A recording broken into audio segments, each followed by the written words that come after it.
जय बच्चों, कैसे हैं आप लोग? एकदम अच्छे, एकदम मस्त हैं। तो बच्चों, आज हम लोग समझने वाले हैं तो सिलेबस क्लास 10 का, ठीक है। 2026 के लिए हम लोग जो एग्जाम का प्रिपरेशन करेंगे उसके थोड़ा सिलेबस को समझने वाले हैं, ठीक है। आइए समझते हैं। देखिए, जो क्लास 10 है उसमें हम लोग को मेनली जो है यहाँ पे 5 बुक पढ़ने हैं, ठीक है। 5 बुक्स में क्या है? हिंदी है, संस्कृत है, गणित है, विज्ञान है और सामाजिक विज्ञान है। ये 5 बुक्स हैं, ठीक है। अब जो हिंदी का सिलेबस, हिंदी में क्या होता है? हिंदी में ना 3 पार्ट होते हैं। एक पार्ट होता है व्याकरण का और एक बुक का पार्ट होता है जिसमें आता है गद्य और काव्य, ठीक है। और बुक का जो पूरा का पूरा बुक है उसमें जो है हमारे 24 चैप्टर है, 24 चैप्टर है। और इस 24 चैप्टर में क्या होता है? 50 मार्क्स का हमसे पूछा जाता है। 50 नंबर जो आपके होते हैं इस 24 चैप्टर को पढ़ने के बाद आपको मिलेंगे, ठीक है। उसके बाद क्या होता है?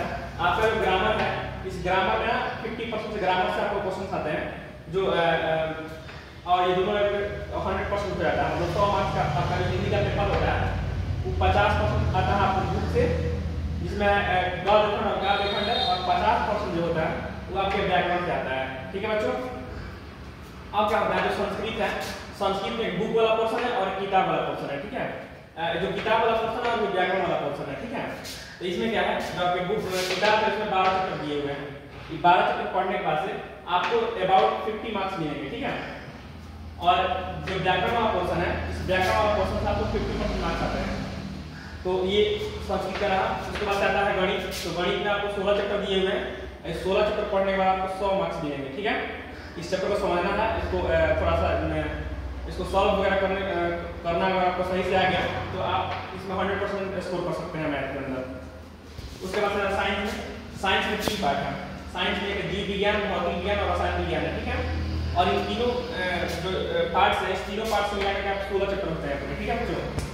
इसमें हो रहा है आपको 16 चैप्टर होते हैं साइंस के अंदर में। और इसमें क्या होता है? इसमें ना 80% जो रहता है, 80% आपको सब्जेक्टिव और ऑब्जेक्टिव मिलाकर होता है, मतलब लिखने वाला पोर्शन है आपका, ठीक है। और 20% आपको स्कूल से मिलता है जो प्रैक्टिकल का मार्क्स होता है, ठीक है। उसके बाद आता है हमारे क्या? सामाजिक विज्ञान आता है। सामाजिक विज्ञान जो है इसमें 4 बुक्स हैं। एक इतिहास है, भूगोल है, राजनीति शास्त्र और अर्थशास्त्र है, ठीक है। इन सबको मिलाकर सबको लेकर के आपको 27 चैप्टर है, 27 चैप्टर होते हैं इसको, ठीक है। और इसको पढ़ने के बाद आप 80% मार्क्स इसको कर सकते हैं, ठीक है। और ये जो है क्या बोलते हैं इसको, आपको 20% जो है प्रैक्टिकल मिलेगा जो स्कूल से रहता है, ठीक है बच्चों। इंग्लिश उसमें 13 चैप्टर है, ठीक है। और इंग्लिश का दिमाग होता है जुटता नहीं है, तो आप इसको साइड वाइज पढ़ सकते हैं इंग्लिश को, ठीक है। अब एग्जाम जो होता है हम लोग का, एग्जाम का मोड क्या होता है? तो पूरा का पूरा जो एग्जाम का मोड है उसमें 50% सब्जेक्टिव होता है और 50% क्या होता है? ऑब्जेक्टिव होता है, ठीक है बच्चों। तो और इसको डिटेल एनालिसिस किस चैप्टर से कितना मार्क्स का हमको आता है एग्जाम में, ठीक है। और क्या क्या रहता है हिंदी के अंदर में, क्या क्या पढ़ना रहता है संस्कृत के अंदर में, ठीक है। इस सारे बुक्स को फिर हम डिटेल एनालिसिस करते हैं अगले लेक्चर में, ठीक है। तब तक के लिए धन्यवाद।